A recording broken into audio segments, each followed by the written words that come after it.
lagi. Salam sehat dan tetap semangat.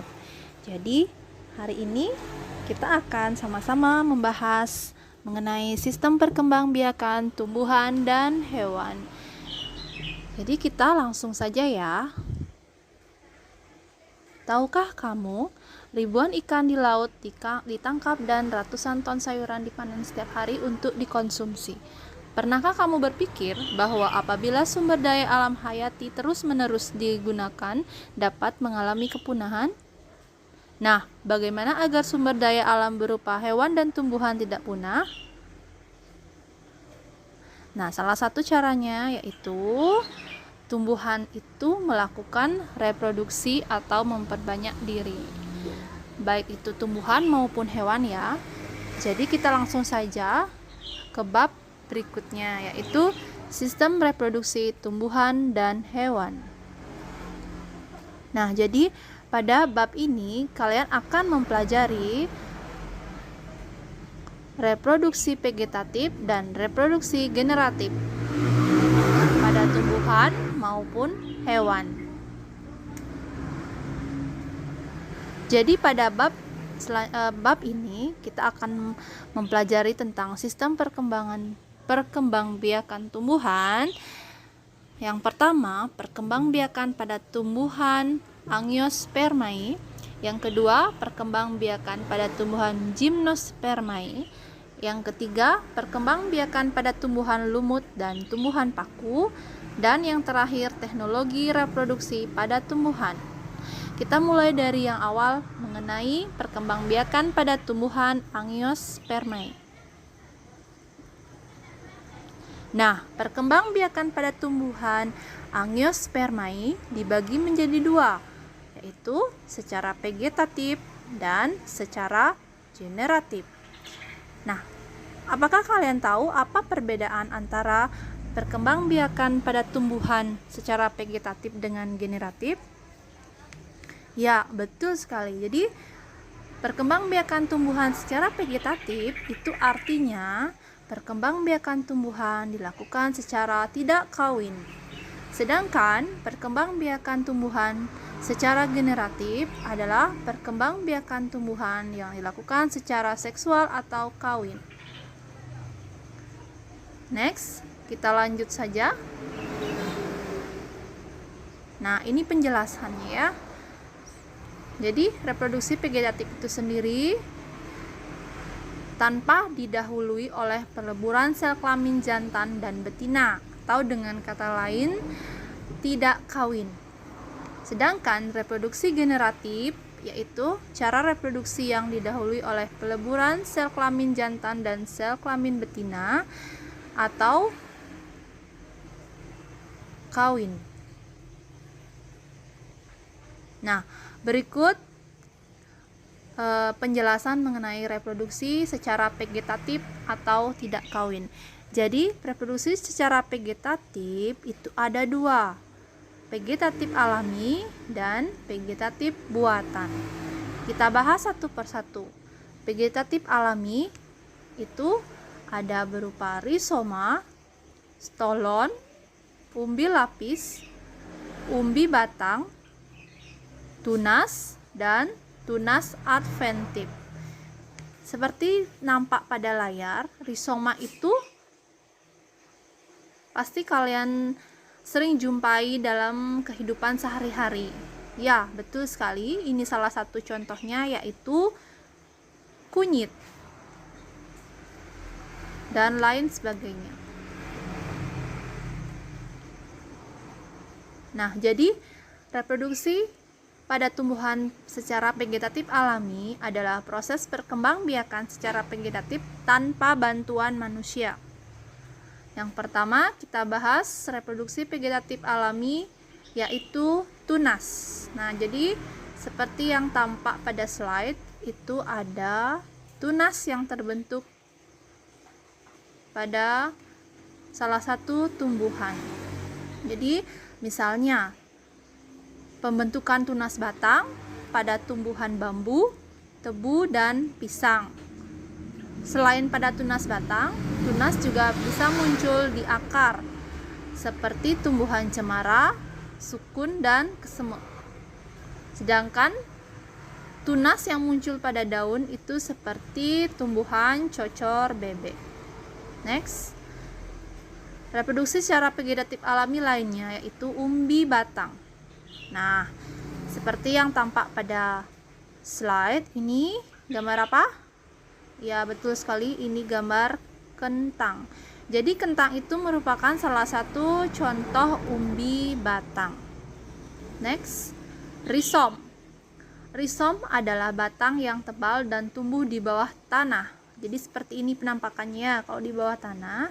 Jadi rizom ini biasanya banyak ditemukan pada tumbuhan Zingiberaceae atau seperti jahe, kunyit, dan lain-lainnya. Bisa dipahami? Ya, kita lanjut. Reproduksi secara vegetatif alami lainnya yaitu umbi lapis. Seperti yang tampak pada gambar, ini salah satu contoh dari umbi lapis yaitu bawang merah. Reproduksi secara vegetatif alami lainnya yaitu berupa stolon atau geragih.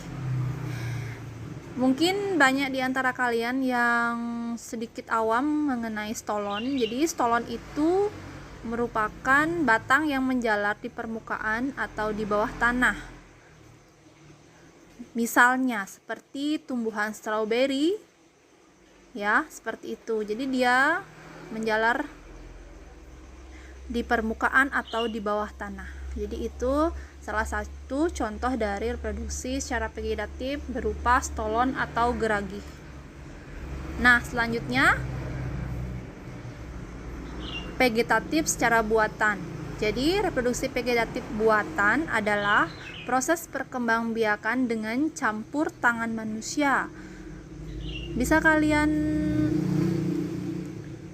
jelaskan apa saja contoh-contoh dari vegetatif buatan? Ya, betul sekali. Jadi ada berupa stek, ada merunduk, mencangkok, dan lain-lain. Jadi langsung saja kita bahas. Yang pertama, stek. Jadi ini tampak di gambar ya. Jadi stek, misalnya stek pada tumbuhan hibiscus atau waru. Jadi stek itu adalah cara perkembangbiakan dengan menggunakan potongan-potongan batang atau cabang, terutama pada daerah yang berbuku-buku. Jadi stek itu dapat memperbanyak tumbuhan itu sendiri. Yang kedua, mencangkok. Ya, jadi seperti ini ya. Jadi tumbuhan yang telah dicangkok. Jadi cangkok itu merupakan perkembangbiakan dengan membuang sebagian kulit dan kambium secara melingkar pada cabang batang, lalu ditutup dengan tanah yang kemudian dibungkus dengan sabut atau plastik. Jadi setelah itu akarnya akan tumbuh menembus plastik ini. Apabila akarnya sudah banyak yang tumbuh, nanti potongan dari tanaman ini akan dipotong lalu dipindahkan ke media tanam yang lain. Seperti itu ya. Selanjutnya mengenten. Jadi mengenten adalah menyambung dua jenis tumbuhan yang berbeda-beda. Jadi seperti ini ya, jenis tumbuhannya berbeda. Seperti itu. Next, okulasi. Jadi okulasi itu pada dasarnya sama dengan mengenten, tetapi tumbuhan yang ditaruh di atas hanya diambil mata tunasnya saja. Kedua macam tumbuhan yang diokulasi biasanya mempunyai kelebihan tersendiri, misalnya tumbuhan jeruk yang perakarannya kuat. Selanjutnya, merunduk. Merunduk adalah menundukkan cabang atau batang tumbuhan masuk ke dalam tanah. Jadi seperti ini. Ya. Jadi sengaja dimasukkan ke dalam tanah. Setelah perakaran kuat, tumbuh dia, lalu batang dipotong dan dipisahkan dari induknya. Dia akan ditanam di media tanam yang lain. Seperti itu. Nah, sebelum lanjut, sekian mengenai reproduksi perkembangbiakan vegetatif alami maupun buatan ya.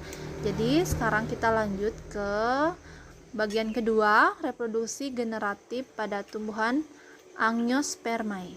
Jadi reproduksi generatif. Jadi generatif itu ingat berarti secara kawin atau adanya peleburan sel kelamin jantan dan sel kelamin betina.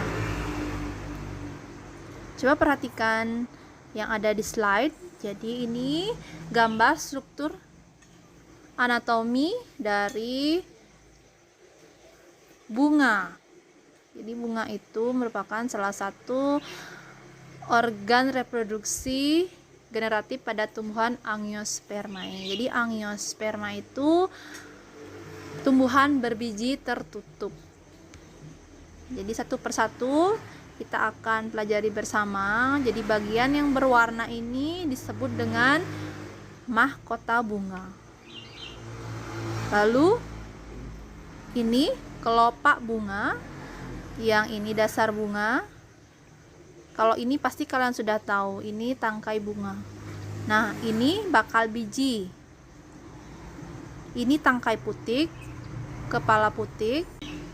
Reproduksi generatif pada tumbuhan jadi dibedakan menjadi berdasarkan asal serbuk sari. Jadi ada autogami, geitonogami, allogami, dan bastar. Jadi autogami itu, auto itu artinya sendiri, jadi penyerbukan sendiri. Dengan kata lain dari serbuk sari dari satu bunga yang sama.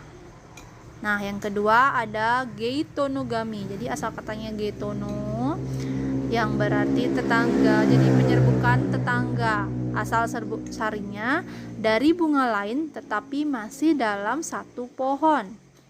Sedangkan allogami atau penyerbukan silang, asal serbuk sarinya dari bunga pohon lain yang masih satu spesies.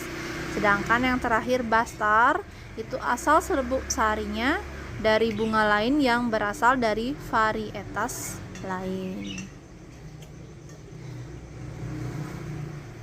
Nah, jadi untuk reproduksi generatif pada tumbuhan Angiospermae itu yang berperan penting di sana yaitu putik dan benang sarinya. Nah, jadi reproduksi generatif pada tumbuhan itu juga selain dipengaruhi oleh faktor sel kelamin jantan dan betina, juga ada faktor luar yang mempengaruhinya seperti angin. Jadi salah satunya angin. Jadi atau disebut dengan istilah anemogami. Jadi anemogami adalah sampainya serbuk sari ke kepala putik dengan bantuan angin. Jadi salah satu contoh tumbuhannya yaitu pada tumbuhan jagung. Jadi jagung itu untuk terjadinya reproduksi generatif itu dibantu oleh adanya angin. Next, yang kedua itu dengan bantuan air atau disebut dengan hidrogami. Misalnya pada tumbuhan air, salah satunya Nymphaea ini ya, atau disebut juga teratai. Jadi itu dibantu oleh bantuan air. Next, reproduksi generatif pada tumbuhan yang dibantu dengan perantara serangga atau disebut juga entomogami. Nah, salah satu serangganya yaitu kupu-kupu. Jadi kupu-kupu ini sangat berperan penting dalam penyerbukan generatif pada tumbuhan. Salah satunya yaitu bunga. Selain itu, reproduksi generatif pada tumbuhan yang disukai oleh atau dibantu oleh serangga mempunyai ciri-ciri biasanya mahkota dan benang sarinya berwarna cerah. Selain itu memiliki kelenjar madu dan lain sebagainya. Bisa kalian baca di slide ya. Next, reproduksi generatif pada tumbuhan lainnya yang yaitu dibantu oleh bantuan burung atau disebut dengan ornitogami. Ya, jadi dibantu oleh burung. Nah, ada juga dibantu oleh kelelawar, itu disebut dengan kripterogami. Sedangkan reproduksi generatif yang dibantu oleh siput itu disebut malakogami. Dan yang terakhir itu reproduksi generatif pada tumbuhan yang dilakukan dengan perantara manusia, biasanya itu disebut dengan antropogami. Jadi reproduksi generatif ini biasanya dilakukan karena manusia ingin melakukan persilangan buatan untuk mencari varietas-varietas baru yang lebih unggul dari induknya. Nah, materi ketiga itu mengenai metagenesis. Jadi metagenesis baik itu pada tumbuhan Gymnospermae, paku, dan lumut. Jadi kita mulai dari tumbuhan Gymnospermae. Jadi Gymnospermae itu artinya tumbuhan yang memiliki biji terbuka. Salah satunya, contohnya Pinus mercusi ini. Jadi tumbuhan Gymnospermae memiliki alat reproduksi berupa strobilus. Jadi berbeda dengan perkembangbiakan tumbuhan Angiospermae, dia memiliki alat perkembangbiakan berupa putik dan benang sari, sedangkan kalau yang di Gymnospermae itu berupa strobilus. Jadi strobilusnya ada berupa strobilus jantan yang menghasilkan gamet jantan atau serbuk sari, sedangkan yang menghasilkan gamet betina itu disebut dengan strobilus betina. Nah, kebanyakan reproduksi pada Gymnospermae ini diawali dengan penyerbukan dengan bantuan angin. Nah, berikut metagenesis atau pergiliran keturunan tumbuhan Gymnospermae atau tumbuhan berbiji terbuka. Salah satunya contohnya yaitu tumbuhan pinus. Jadi pohon pinus ini banyak kalian temukan di Bedugul ya. Ibu yakin kalian pasti pernah ke Bedugul. Jadi lain kali kalau kalian ke sana, coba diamati strobilus yang ada di pohon pinus. Jadi pada pohon pinus itu mengalami metagenesis. Jadi tumbuhan Gymnospermae. Nah, misalnya di sini pohon pinus. Jadi alat perkembangbiakannya berupa strobilus, yaitu strobilus jantan dan strobilus betina. Kita mulai dari strobilus jantan. Jadi strobilus jantan dia akan berkembang menjadi mikrosporangium. Jadi dalam mikrosporangium itu terkandung sel induk mikrospora. Jadi mikrospora itu dia bersifat N, dia akan membentuk gametopit jantan berupa serbuk sari. Jadi serbuk sari ini akan berkembang menjadi bulu serbuk atau bulu serbuk sari, dan terakhir dia akan berkembang menjadi spermatozoid sebelum membuahi sel telur. Nah, sedangkan strobilus betina dia berupa megasporangium atau sel induk megaspora. Jadi sama, dia bersifat N atau haploid atau disebut dengan megaspora. Jadi dia bertindak sebagai gametopit betina dan terbentuklah sel telur. Nah, apabila sel telur ini dibuahi oleh spermatozoid, dia akan membentuk zigot. Jadi dari haploid dia akan menjadi diploid atau 2N. Jadi yang disebut dengan zigot. Jadi zigot inilah yang akan berkembang menjadi embrio. Kemudian embrio ini akan berkembang menjadi biji. Dari biji inilah akan terus tumbuh dan berkembang menjadi tumbuhan Gymnospermae yang baru. Selanjutnya akan seperti itu terus ya untuk metagenesisnya. Jadi dia berbentuk siklus, jadi terus berulang-ulang. Seperti itu. Next, perkembangbiakan pada tumbuhan lumut dan tumbuhan paku. Jadi untuk perkembangbiakan pada tumbuhan lumut dan tumbuhan paku sama ya, dia mengalami metagenesis juga. Jadi untuk lumut dan paku berlangsung secara bergantian melalui suatu pergilaran keturunan yang disebut metagenesis.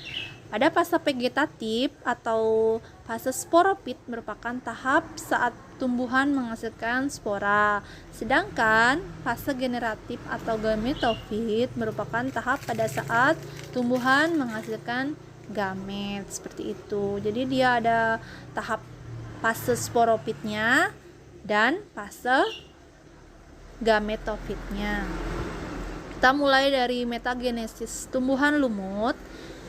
Nah, ini contohnya ya, salah satu lumut. Jadi itu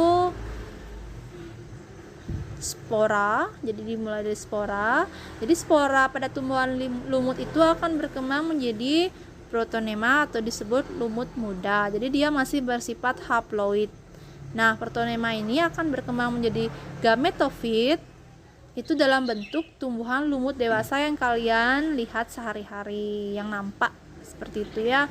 Jadi itu fase gametofit dari lumut itu sendiri. Nah, gametofit ini ada dua, archegonium itu berupa alat kelamin betina, sedangkan antheridium alat kelamin jantan. Jadi archegonium ini akan berkembang menjadi sel telur, sedangkan antheridium ini akan menghasilkan spermatozoid. Jadi masing-masing itu bersifat N atau haploid.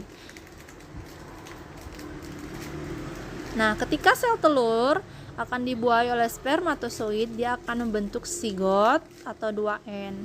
Jadi zigot inilah yang akan berkembang menjadi sporogonium, lalu menjadi sporangium. Nah, setelah terbentuk sporangium, lanjut akan balik lagi membentuk spora. Nah, seperti itu siklus atau pergiliran keturunan dari tumbuhan lumut. Jadi ingat, kata kunci untuk tumbuhan lumut itu sendiri, fase gametofitnya itu berupa tumbuhan lumut dewasa ya, seperti itu. Next, untuk metagenesis tumbuhan paku. Jadi berbeda dengan tumbuhan lumut. Untuk tumbuhan paku itu dimulai dari spora. Nah, jadi spora ini akan berkembang menjadi protalium. Jadi protalium itu ada antheridium untuk alat kelamin jantan, ada archegonium untuk alat kelamin betina. Jadi alat kelamin jantan itu akan menghasilkan spermatozoid, sedangkan archegonium menghasilkan ovum sebagai sel kelamin betina. Jadi sama, ovum ini akan berkembang, maksudnya ovum ini akan bertemu dengan sperma, lalu dia akan membentuk zigot.